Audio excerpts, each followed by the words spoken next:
Hi friends, யாதும் ஊரே யாவரும் கேளீர். இந்த வீடியோவில் நாங்கள் 90s கிட்ஸோட ஃபேவரைட்டான பொன்னி வண்டை பற்றி பார்க்க போகிறோம்.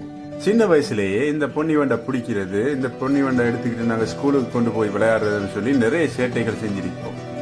தாய்லாந்து போன்ற நாடுகளில் இந்த வண்டுகளை வச்சு ஆபரணங்கள் தயாரிப்பாங்க. அதனால இதை ஜுவல் பீட்னு சொல்லுவாங்க. அதே மாதிரி தமிழில் இதை பொன்னி வண்டுன்னு சொல்லுவாங்க. சரியா, இந்த வண்டு ஸ்டேனோசெரா என்கிற இனத்தை சார்ந்த ஒரு வண்டு. கிட்டத்தட்ட 50க்கு மேற்பட்ட வகைகளில் இந்த வண்டு காணப்படுது.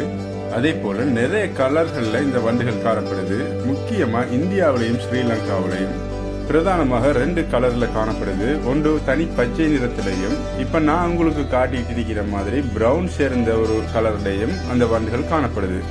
இதுல எங்கட ஊர் மக்கள் தனி பச்சை நிறத்துல காணப்படுறத ராணி பொன் வண்டுன்னும் மற்றத ராஜா பொன்னி வண்டுன்னும் சொல்லுவாங்க. இந்த வண்டுகளோட ஷேப்பை வச்சு இது ஆனா பெண்ணான்னு நாங்கள் அறிந்து கொள்ளலாம். பின்னுக்கு தட்டை வடிவமாக காணப்படும் சொன்னா அது ஆண், கூர் முனை போன்று காணப்படும் சொன்னா அது பெண்ணினம். இந்த வண்டோட உடம்பு முழுக்க உலோகத்தால செய்யப்பட்டது போல காட்சியளிக்கும். சின்ன வயசுல இந்த வண்டோட கழுத்து பகுதியில காணப்படுற சின்ன இடைவெளிகள்ல நூலை கட்டி அந்த வண்டை பறக்க விட்டு விளையாடுறது வழக்கம். நான் உங்களுக்கு அந்த வண்டை துன்புறுத்த கூடாதுங்கிறதுக்காக அதை செஞ்சு காட்ட இல்லை. அதே போல அதுல கழுத்து பகுதிகளில் காணப்படுற இடைவெளியில நீங்க கையை கொண்டு போய் வச்சீங்கன்னு சொன்னா அந்த வண்டு உங்களோட கைகளை நறுக்கும். இது பிரதானமாக வாவலையை விரும்பி சாப்பிடும். அது மட்டும் இல்ல, கோணப்புளிய, பொன்னவரை போன்ற இலைகளையும் அது சாப்பிடும். அநேகமா இந்த மரங்கள்ல தான் இந்த வண்டுகள் காணப்படும். முக்கியமா மழை நேரங்கள்ல தான் இந்த வண்டுகள் வெளியில புழக்கத்துக்கு வரும்.